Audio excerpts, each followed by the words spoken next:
Baik, assalamualaikum warahmatullahi wabarakatuh. Ketemu lagi kita dalam video belajar literasi. Baik teman-teman sekalian, kali ini kita akan membahas tentang teks laporan hasil observasi, yaitu materi di Bahasa Indonesia kelas 8 Kurikulum Merdeka. Baik, sebelumnya teman-teman sekalian, kita mulai dengan baca basmalah bersama-sama. Bismillahirrahmanirrahim. Baik, sebelumnya bagi teman-teman yang sudah punya buku paket Bahasa Indonesia untuk SMP kelas 8 Kurikulum Merdeka yang diterbitkan oleh Quadra, boleh dibuka. Baik, kita langsung ke pembahasan materi saja dulu ya. Kita langsung ke halaman ini, berapa ini? 6 ya. Kita coba berliterasi, kita cerna apa informasi yang bisa kita dapatkan dari teks berikut ini. Seperti biasa, siapkan stabilonya masing-masing dan pulpennya untuk menulis. Stabilo untuk menandai kata-kata kunci dan pulpennya untuk membubuhkan kesimpulan masing-masing di buku kalian masing-masing. Baik, paragraf pertama kita coba ya. Teks laporan hasil observasi adalah sebuah teks yang menghadirkan informasi tentang suatu hal secara apa adanya. Nah, mana ini yang perlu ditandai? Mana kata kuncinya? Inti dari kalimat ini adalah iya, betul. Jadi informasi yang bagaimana, teman-teman? Informasi yang apa adanya. Jadi teks laporan Teks laporan hasil observasi adalah sebuah teks yang intinya apa? Intinya menghadirkan informasi apa adanya.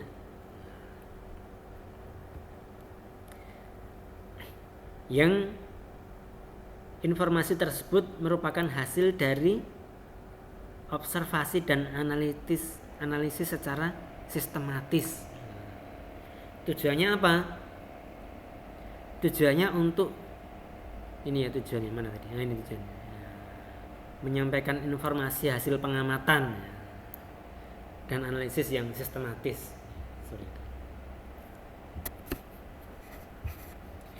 Nah, biasanya bersifat umum dan baik itu alamiah maupun buatan, bersifat umum. Nah, begini. Berikutnya kita lanjut ke paragraf yang kedua. Teks laporan hasil observasi memiliki sifat objektif, yaitu memaparkan suatu keadaan tanpa dipengaruhi oleh pendapat penulis. Mana ini yang perlu ditandai? Iya, objektif. Apa objektif? Yaitu tanpa dipengaruhi pendapat penulis. Nah, di sini juga ada kata-kata subjektif ini, perlu ditandai enggak ini? Karena di sini sudah ada objektif, jadi yang subjektif tidak perlu kita tandai, cukup yang objektif saja, karena ini merupakan antonim ya, lawan kata gitu. Begitu kita sudah membaca objektif itu apa, otomatis kita sudah ingat subjektif itu yang bagaimana, sehingga yang subjektif tidak perlu kita tandai. Sekarang kita lanjut ke ciri-cirinya. Ini ciri-cirinya ditandai pastinya ya. Nah, ciri-cirinya ada berapa? Ada 4 ya. Yang pertama berisi fakta yang dapat dibuktikan kebenarannya. Kata kuncinya mana? Kata kuncinya adalah fakta. Yang kedua, tidak dipengaruhi pendapat atau pandangan pribadi. Kata kuncinya yang mana? Iya, betul, tidak dipengaruhi pendapat atau pandangan pribadi. Ini salah satunya aja ya, nggak usah semuanya di stabilo. Karena dalam hal stabiloan ya, hal yang perlu kita perhatikan adalah memang stabilo itu fungsinya untuk menandai, tapi bila terlalu banyak itu juga tidak nyaman untuk dibaca. Jadi kita meminimalisasi di antara kata-kata kunci yang perlu ditandai itu mana kira-kira yang sekiranya tidak perlu. Jadi kalau seperti yang kedua ini, tidak dipengaruhi pendapat atau pandangan pribadi, yang ataunya ini nggak usah, itu cukup depannya aja.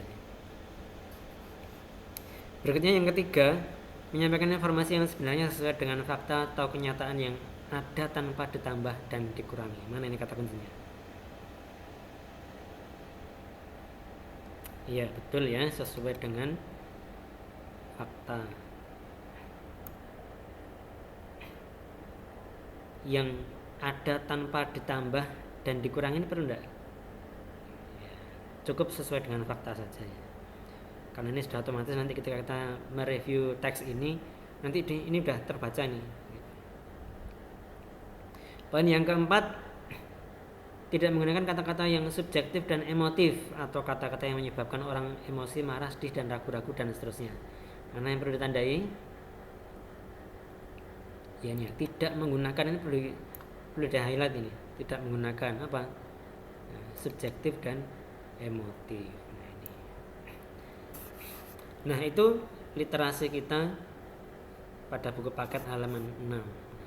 Sekarang kita, sebelum kita meninggalkan teks ini, jangan lupa menambahkan kesimpulan, teman-teman sekalian. Perlu diingat ya, bahwa kesimpulan itu adalah fungsinya mengikat informasi. Bila kita belum menyimpulkan, maka otak kita belum menyimpan informasi yang baru kita baca. Karena itu menyimpulkan adalah bagian terpenting dari belajar. Karena itu kita simpulkan dulu. Ini saat membuat kesimpulan, nanti silakan kalian membuat kesimpulan versi kalimat bahasa kalian sendiri ya. Jangan persis seperti Ustaz. Karena yang kesimpulan itu yang penting adalah buatan sendiri. Karena dengan begitu otak kita bekerja. Kalau kalian meniru kalimat kesimpulan dari Ustadz, otak kalian belum berpikir dan belum menyimpan informasi. Sehingga dalam hal ini yaitu kesimpulan, silakan dibuat sendiri-sendiri. Ini kalau Ustadz ya, kalau Ustadz ini Ustadz simpulkan bahwa teks LHO itu adalah teks yang memaparkan hasil pengamatan apa adanya.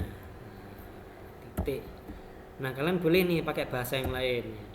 Memaparkan hasil pengamatan, misalnya nggak pakai kata apa adanya, misalnya pakai kata tanpa dipengaruhi pendapat dan pandangan pribadi, itu kan boleh ya. Nah, silakan kalian buat kesimpulan dengan bahasa masing-masing. Baik ya, cukup ya.